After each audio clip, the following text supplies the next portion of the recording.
ngiye kugusengera Imana ikura umubabaro ku buzima bwawe. Mwene data aho uherereye hose ugifungura iyo video, hari ibitero byari bikumazeho igihe kinini, wari umaze igihe kinini mu buzima bushaririye, inzira zose zaranze, washakishije akazi ukabonye Satana guteza umwuka w'inyatsi ntiwamenya aho amafaranga anyuze, urugo rwawe rwuzuyemo intambara uko bwije nuko bukeye, Satani yahagurukiye mu bana bawe barakunanira, uyu mwanya tuvugana wuzuye umubabaro n'amarira, inzira zawe nyinshi Satana azica ugeze finali yo gutabarwa, ugerageza gukora ibintu ugashakisha ugahiga ubuzima, wagera ku nsinzi Satana agahagurutsa ibibazo. Uyu mwanya ngiye guhanurira ubuzima bwawe, hari ibicaniro by'abadayimoni ngiye gusenya ku buzima bwawe. Muri uyu mwanya tugiye gusengana Imana, ndagira nkubwire ngo Imana igiye kugukura muri uwo mubabaro, Imana igiye kugukura muri ayo marira. Nyemerera twinjire mu bihe byo gusenga. Mana, mu izina rya Yesu Kristo ndasengera uyu muntu nkurikiranye, izi mbaraga zakugose nizikuveho. Wa mwuka we w'abadayimo ndagutegetse guhera uyu mwana, rekura uyu mwana w'Imana unteze amatwi, rekura uyu mwana w'Imana nturikiranye online mu izina rya Yesu Kristo. Ndasenya ibicaniro by'abadayimo, ndasenya ibicaniro by'umwijima ku buzima bwawe, izo mbaraga zakubase, uwo mwuka w'abadayimoni nurekura urugo rwawe, nurekura ubuzima bwawe. Ndasenya ibicaniro byose, umwuka utuma udatunga amafaranga, imbaraga zituma ujya mu kabari, umwuka ukujyana mu busa, imbaraga zaguteje inyatsi ndazisenye nonaha mu izina rya Yesu Kristo, nizirekura ubuzima bwawe. Nohereje imbaraga z'Imana ku buzima bwawe. Wa mwuka we ndagutegetse, rekura uyu mwana w'Imana unkurikiranye, ndasengera abana bawe, imbaraga zateye abana bawe nizirekura abana bawe, imbaraga zituma uzadashaka zikica ubukwe bwawe ndazisenya, mpagaze mu butwari bw'Imana. Guhera uyu mwana bamagaye imbaraga z'Imana nizikubohore, nizibohore igihugu, nizikubohore mu izina rya Yesu Kristo. Waradepoje ushaka visa biranga, mu butwari nahawe n'Imana ndategeka visa yawe, abadayimoni bafashe visa yawe nibayirekure nonaha. Ndasengera abana bawe, Satani yabimye ubwenge barigaga bagatsinda, uyu mwanya wabaye abaswa. Wa mwuka we w'ikuzimu ndagutegetse guhera uyu mwanya, izo mbaraga zakuziritse zikazirika abana bawe, none topele fosia ndazisenya, mpagaze mu butwari bw'Imana. Guhera uyu mwanya mpamagaye imbaraga z'Imana mu rugo rwawe, urugo rwawe rwubakiye ku manegeka, ruhoramo intambara uko bwije nuko bukeye. Ndasenya ibicaniro by'abadayimoni, ndahamagara amahoro mu rugo rwawe, ndahamagara kunesha mu rugo rwawe. Wa mwuka we w'ikuzimu unitibonema, wateye uyu muntu ukora akazi akarutwa n'utagiye mu kazi, ndahamagara akazi gafatika ku buzima bwawe, ubuzima bw'intica ubayemo nikize, Imana ibugusohoremo, Imana ihamagara amahoro mu rugo rwawe. Zopele fenikidemone.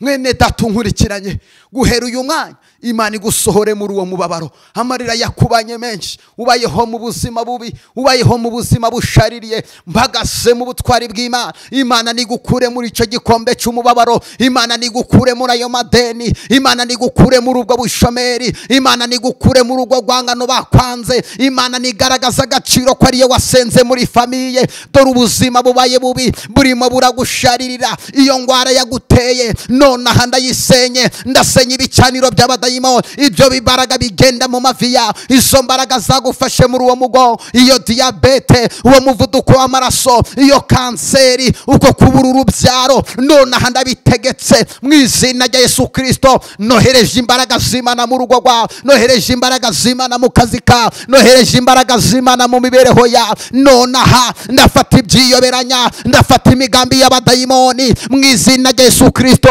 Ntabwo ari wowe wasinyiye amarira, ntabwo ari wowe wasinyiye umubabaro, ntabwo ari wowe wasinyiye gupfundikanya ubuzima. None telebosi ya mama talabo, ndasenya ibyo bicaniro nonaha. ayo mahanga urimo wuriye indege uvuga ngo ngiye guhigwa, ugezeyo biranga, urakora umunsi wo guhembwa akaba ari bw'ibibazo bihaguruka. Nonaha ndasenya imbaraga z'Imana zize ku buzima bwawe, imbaraga z'abadayimoni ndazisenya. Reka imbaraga z'Imana arizo ziza mu rugo rwawe. Iyo umuntu yuzuye umwuka wera afungura imipaka yose igafunguka. Nanjye mpagaze mu butwari bw'iyampamagaye ndafungura imiryango yose ku buzima bwawe. Warakoze biranga, baguha ugwamenyo ku musozi wabaye igitaramo, intambara zikubanye nyinshi, uriho mu buzima bushaririye. Mpamagaye imbaraga z'Imana nizize mu rugo rwawe, nizihindura amateka mu izina rya Yesu Kristo. Ndasengera igihugu, mpamagaye umwuka wera yongera agaruke ku bakozi b'Imana bo mu gihugu cy'u Rwanda. Imana yongera iteremo kumvikana, Imana ikurema amashari, Imana ibahereze gusenga mu izina rya Yesu Kristo. Mwene data unkurikiye, dore ubayeho mu bintu bikugoye. Imiryango yose Satani yarayifunze. Aho wakuraga amasoko y'amafaranga Satani yarahaborotse. Urubatse ariko urutwa n'utubatse. Mushiki wanjye mama, uri mu rugo ariko urutwa n'umukozi. Mahoro yabaye make mu rugo rwawe. Abana bawe Satani yabateje urwangaro, bamwe barakunaniye. Abateza ibiyobyabwenge, abateza amatabi. Abana bawe birirwa babyarira mu rugo. Satani yakunyaza umugisha, wuriye indege uzi kugiye guhigwa, ugezeyo urutwa n'uri muri Afurika. Imiryango yawe Satani yarayiborotse. Uyu mwanya turimo mwanya wo gusenga. Ngiye kugusengera Imana igukureho umubabaro, Imana igukureho igisuzuguriro. Nyemera dusome iki cyanditswe Imana yampaye, kiboneka muri Yosuwa ibice 6 umurongo wa 2. Bibiliya iravuze ngo Uwiteka abwira Yosuwa ati, dore nkugabije Yeriko n'umwami waho n'intwari zabo. Akira umugisha w'Imana. Imana ikugabije Yeriko, Imana ikugabije Yeriko, Imana ikugabije umwanzi wawe, Imana ikugabije ayo madeni, Imana ikugabije ubwo bugwayi, Imana irakugabije.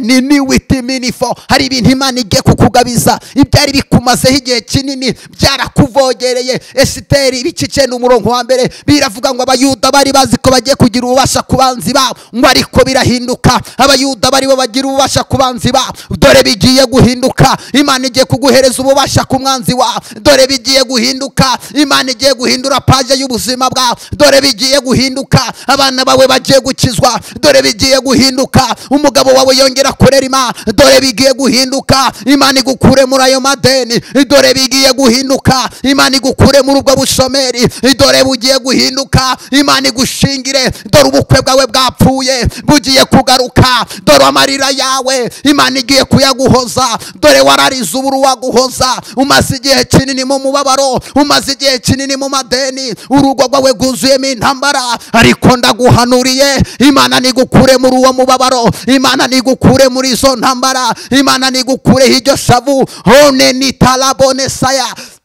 Izo mbaraga zakubase, ibyo bikugenda muri uwo mugongo, ibyo bigenda mu maguru yawe, ibyo bigenda mu mavi yawe, ibyo byakuzengereje, ayo mahwa guhanda, ibyo byagusenye, ndabisenye mpagaze mu butwari bw'Imana, ndabisenye mpagaze mu butwari yampa. Reka Imana igukure muri uwo mubabaro, reka Imana igukure muri ayo marira. Ndahamagara urugo rwawe kongera kubakwa. Izo mbaraga nizirekura ubuzima bwawe, izo mbaraga nizirekura akazi kawe, izo mbaraga nizirekura umugabo wawe. Mpagaze mu butwari bw'Imana. Hayaya talabosete riya mama kalaboshiyama zetele bosiyaba bakata menele fosiyama. Imana nigusohore muri uwo mubabaro, Imana nigusohore muri ayo madeni. Ni benshi bategereje kugiye gukorwa n'isoni, ni benshi bategereje kumwara kwawe, ni benshi bategereje kwandagara kwawe, ariko umva nguhanurire, ntabwo bazabona kwandagara kwawe, ntabwo bazabona amarira yawe, ntabwo bazabona guseba kwawe, ntabwo bazabona umubabaro wawe. Imana irahagaze, Imana irahagurutse, igiye kugutabara, igiye gukoza isoni njyajya. byakwishize hejuru Imana igiye kubishyira hasi. Mwene data, umva ikintu Imana igukeneyeho ni ukongera gukizwa, ukongera ugasabana n'Imana, ukagira ibyaha ureka, ukabwira Imana ngo ndabihaze, nyemerera nonaha ndi muri uyu mwanya wo gusenga. Ubwira Imana ikubabarire, warasambanye bihagije, wagiye mu kabari bihagije, wagiye mu bapfumu bihagije. Bwira Imana ngo mbabarira. Impamvu Imana ikikurinze ni ukugira ngo utunganye ibyasigaye bidatunganye. Impamvu Imana ikiguhaye amahirwe mwene data n'amahoro y'umunyabyaha. Hunga icyaha, hunga icyaha, hunga icyaha, hunga ubusambanyi, hunga abagore b'inshoreke, hunga akabari. Va muri izo ngeso mbi, va muri ibyo byaha. Yo vamo. Imana iragushaka, Imana iragukeneye, Imana iragukeneye, ikeneye kuyikorera. Imana ikeneye ayo mafaranga yawe, yavane mu kabari, yakoreshereza Imana. Imana ikeneye kuyikorera ku manywa na nijoro. Imana ikeneye ubuhamya bwawe uri kugenda mu muhanda, ku musozi utuyeho. Imana irambwiye ngo nkubaze bakwitane. Aho ni wabaye umusinzi, aho ni wabaye indaya, aho ntiwirirwa n'abagore mu nzu yawe.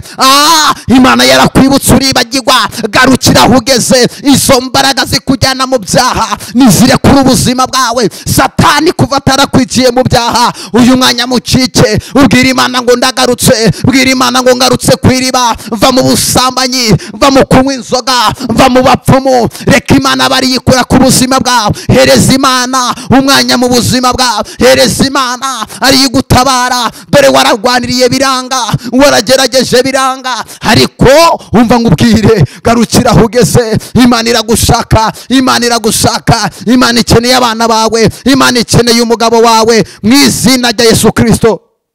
N'igiki kiguteye ubwoba, Imana iri mu ruhande rwawe. Sheleboni yasiyadra. Mwene data, reka nkubwire ibintu bitatu, hanyuma sose iki kiganiro mpawe n'Imana. Icya mbere, shelebole stayigedeva. Imana irambwiye ngo garukira aho ugeze, garukira aho ugeze. Imana iragushaka. Wikwitotomba ngo Imana yarakwibagiwe. Garukira aho ugeze, wivize induru muri icyo kibazo. Imana ari kukwereka umwanzi n'umukunzi. Wisakuza, ceceka, Imana ikugwanirire. Ntabwo Imana izemera gupfana agahinda. Icya kabiri,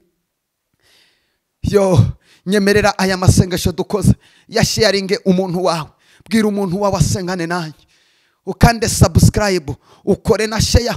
Ubutumwa bwiza bwa Yesu bwamamare mu banyabyaha bakizwe. Ndashimira Imana ko itazemera ko umuntu wavuganye n'Imana apfana agahinda. Gerageza kandi subscribe, tujye tubana mu bihe byo gusenga, mu mugoroba wo gusenga n'igitondo cyo gusenga. Turimo turakusanya ibikoresho kugira ngo tujye dusenga amateraniro kuri Zoom na live.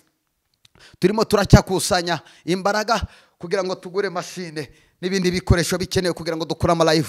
Nawe imbaraga zawe zirakenewe. Icyo wakora cyose mu gutera inkunga umurimo w'Imana, kuri iyo nimero iri hasi, Imana yaguha umugisha. Ariko reka nkubwire iri jambo nyamukuru, Imana ikeneye ubuzima bwawe. Ntabwo Imana izemera kuseba, ntabwo Imana izemera kuwandagara. Nyemerera ngo utumire mu giterane cy'amasengesho kizaba kuri uyu ku cyumweru kuva saa 5 za mu gitondo. Saa 3 abantu baba hageze, ariko saa 5 nzaba ninjiye mu bihe byo gusenga. Tuzafunga amateraniro saa 10 ku cyumweru kuva saa 5 kugeza saa 10. Hano Kabeza ya Remera aho imodoka zihagarara, ni Samuduha aho imodoka zihagarara. Haraho zikatira ariko naho zihagarara. Uvuye Nyabugogo ufata imodoka ikakugeza ziba zihari, hari linye ijyayo. Ivuye Remera hari linye ijyayo. Udafite ubwo bushobozi witegera akamoto kakahakugeza. Ngwino dusengana Imana. Hari abantu bampamagara ngo profete dusengere kuri telefone, uretse umuntu uri hanze y'igihugu, ariko wowe niba uri mu Rwanda. Jambo ry'Imana riravuga ngo mushakane Imana umwete muzayibona. Urwaye ujya kwa muganga, vaye ku cyumweru ngusengere. Iyo ngwara yananiranye, nahawe impano ikomeye yo gusengera ubugwayi. Murebe mu mavideo yose aho ngaho. Nasengeye impumyi irahumuka, ndavuga ngo Uwiteka hambaye. Sinari mbizi, sinari nzi ko byambaho, nanjye byarabaye. Imana irambwira ngo sengera iyo mpumyi ihumuke, irahumuka ngira ubwoba. Nasengeye maze gusengera abantu benshi batimbago, mbirebesha amaso yanjye. Amavideo ahanga harahari, ntabwo ari bya bindi abantu bavuga ngo bavuganye ngo byagenze gutya. Mbona imirimo y'Imana, mbona imbaraga z'Imana. Nasengeye umudamu wabaga mu Mutara, abantu bari Nyagatare munabizi, ahantu twasengeraga kuri stade Amabati. Umudamu yari afite intozi zabaga mu nda yari yagiye mu Buhinde kwivuza ashaka urubyaro biranga. Ni ukuvuga ngo intozi bari baramuroze mu nda, iyo yahuraga n'umugabo za ntozi zamiraga za ntangangabo umwana ntaboneke. Ndamusengera Imana irambwira ngo agiye kuruka intozi. Intozi araziruka ziva mu nda. Amavideo aho ngaho kuri YouTube cyano yanjye arahari. Ndagira nkubwire ngo mwene data, ibintu byose kwa Yesu dufite ubutwari n'ubushobozi. Ali benetele bosi yadra.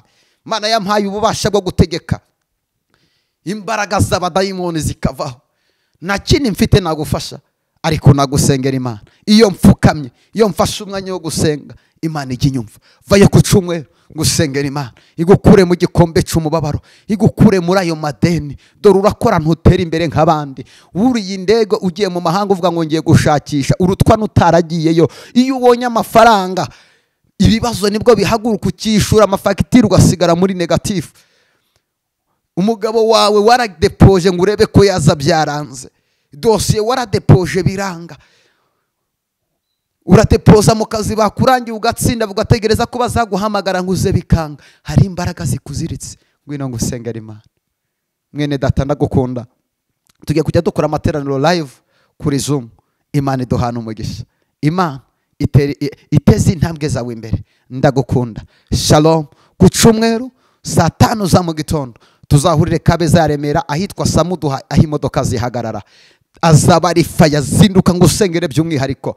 Nzasengana nawe. Imana izakora ibintu bikomeye. Imana inkoresha ibitangaza. Vaye ngo usengere Imana igukure muri icyo gikombe. Ufite ingwara yarananiranye, ufite ibintu bikurya muri ayo maguru n'uwo mugongo, warivuje. Ejo bundi nasengeye umuntu wari urwaye kanseri. Ndeka mbahe testimony gato. Yaragiye mu Buhinde, yarafite kanseri yo mwibere bagombaga kurica. Imana irambwira ngo mubwire ngo nta kanseri agwaye. Ndamubwira ngo Imana irambwira ngo nta kanseri urwaye. Arambwira ati profe, nakubahaga nemeraga amavuta yawe ariko uravangiye. Imana irambwira ngo mubwire ngo namuteje kanseri y'abaringa kugira ngo atinye akizwe, najya kwa muganga bazasanga nta kanseri agwaye. Naramusenge ageze kwa muganga mu Buhinde, yaraturutse mu Bwongereza, ageze asanga kanseri yarahagaze kera. Oh haleluya. Sanga nta kanseri afite, abaganga bamugira umusazi. Iyo dupfukamye tugasenga, tuzirika imigambi y'abadayimoni. Iyo dupfukamye tugasenga, warabuze urubyaro, nyababyeyi yawe tuyiteramo urubyaro. Mwisi y'umwuka ibintu byose birashoboka. Mwisi y'umwuka ibintu byose bigira amatwi. Amafaranga agira amatwi, fiance wawe afite amatwi. Iyo duhamagaye Imana, ibintu byose tubiteraho amatwi bikumva ijwi ry'umuhanuzi. Ngo ntukunda abahanuzi, ufite ikibazo. Ibihe byose Imana ivuga kugira ngo igaragaze gukora kwayo. Lele divorce. Wahuye n'abateka mutwe baragutuburira, ariko nagira nkubwire ngo haracyariho ibihumbi 7 bitarapfukamira Bayali. Umuntu ugusengera nta kwihanishe akakubwira ibitangaza, ayo si amasezerano aturutse ku Mana. Ni baringa zikuri imbere. Amasezerano aturuka ku Mana ni amasezerano akubwira ngo hunga udapfa, hunga icyaha, va mu busambanyi, va mu kwikinisha, va mu kabari, va mu bapfumu. Ayo niyo masezerano Imana itanga. Iyi Imana imaze kukwatuza, iramanuka ikakubwira ngo mwana wanjye, ndi kumwe nawe, nzabana nawe. Oh sheleti destai. Ngwino dusengana Imana. Umuntu ugusengera akakubwira ngo banza uzane amafaranga, uwo si umuhamagaro w'Imana, si umwuka w'Imana. Ndashimira abantu batanze Bibiliya kugira ngo twamamaze ubutumwa bwiza, tukazihereza abakene batandukanye kugira ngo abantu bihane. Yo Imana ibahe umugisha. Mwarakoze kubiba. Kandi turashimira abantu. Turashimira umumama witanze kugira ngo tubone kamera. Nawe wakwitanga kugira ngo tugure za mashine tujye dukora amateraniro ari live. Imana iguhe umugisha. Shalom. Yari Prophet Manivuga. Ndagukunda. Kanda subscribe. Imana iguhe umugisha. Shalom.